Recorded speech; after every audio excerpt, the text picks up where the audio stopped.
उस वीडियो में कुछ छूट गया था, तो अब हम नेक्स्ट वीडियो में आपको बता रहे हैं कि कहाँ से हमें आगे बढ़ना है।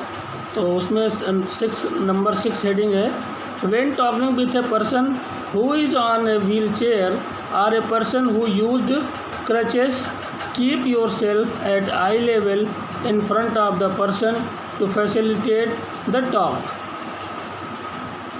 जब एक पहिएदार कुर्सी पर बैठे हुए व्यक्ति से या बैसाखियों का प्रयोग करने वाले व्यक्ति से बात करें तो आसानीपूर्वक बात करने के लिए स्वयं को उसकी आँखों के स्तर तक झुका ले। जो जहाँ तक उसकी आँखें पहुँच रही हैं, आपको अपनी आँखों को उसके बराबर झुका के उससे बात करनी चाहिए।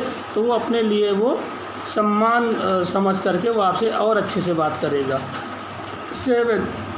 To get the attention of a person who is deaf or having hearing impairment, tap the person on the shoulder or wave your hand. You should look directly at the person and speak clearly. किसी ऐसे व्यक्ति का ध्यान अपनी ओर करने के लिए जिनको कान से सुनाई नहीं देता है, ऐसे व्यक्ति जिनके सुनने की क्षमता जो बिल्कुल नहीं होती है, उनसे बात करने के लिए हमें सबसे पहले उनके शोल्डर को टच करना चाहिए या उनके शोल्डर पे हाथ रखना चाहिए या हाथ रख करके थपथपा देना चाहिए या फिर अपना हाथ हिलाकर उनसे इशारा कर सकते हैं। हमें हमेशा ऐसे व्यक्ति से बातचीत करते समय उनकी तरफ देखना चाहिए तथा अपनी बात स्पष्ट तथा सरल रूप से रखनी चाहिए। 8. Never patronize person who use wheelchairs by patting them on the head or shoulder. जो व्यक्ति व्हील चेयर पर है या उसका प्रयोग करते हैं, उन्हें सिर या कंधे पर थपकी दे करके या पैटिंग के द्वारा संरक्षण या कृपा कभी नहीं दिखानी चाहिए। उनको हमेशा उनके ऊपर कभी हाथ नहीं रखना चाहिए, उनसे हमेशा इशारों से बात करना चाहिए। 9. Always introduce yourself to person who are blind using your name. जो व्यक्ति दृष्टिहीन हैं, जिनको आँखों से दिखाई नहीं देता है,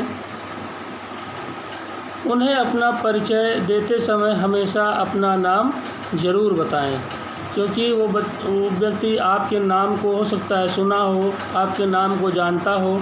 तो आप अपना नाम यदि बताएंगे तो उसको बहुत आसानी होती है आपको पहचान करने में, तो उसको हमेशा अपना नाम बताएं। It your self need to leave a person who is blind, inform him that you are leaving and ask him if he needs anything before you leave.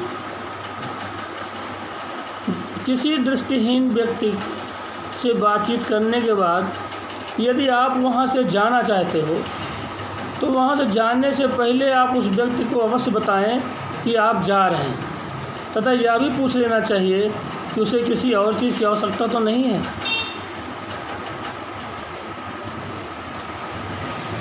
ऐसे बहुत सारे एग्जाम्पल हैं जो हमें नहीं करना चाहिए। Always avoid asking person, always give additional time to a person with any disability to do और to say somethings, always have conversation as a normal tone of voice, don't talk in high pitch to such individual, don't pretend to understand if you are facing problem in doing so. तो हमें हमेशा अपने शब्दों से, अपनी बातों से कभी इस प्रकार के लोगों को घायल नहीं करना चाहिए, जिससे जो डिसेबल लोग हैं, जो दिव्यांगजन लोग हैं, वो अपने आप को और पीड़ित महसूस कर सकें। हो सकता है कि हमारे आपके घर में भी कोई ऐसा बंदा हो और हमें या हमारे फ्रेंड सर्किल में हो जो वाकई में जब हमको दुख हो, अपने ऊपर कोई तकलीफ़ होती है तो ज़्यादा दुख महसूस होता है। इसलिए हमें हमेशा ध्यान देना चाहिए कि जो भी व्यक्ति ऐसे व्यक्ति हैं उनको एक बेसिक नीड ज़रूरत है। ईश्वर ने उनको दिव्यांग बनाया है, वो हमसे आपसे बहुत ज़्यादा स्पेशल है।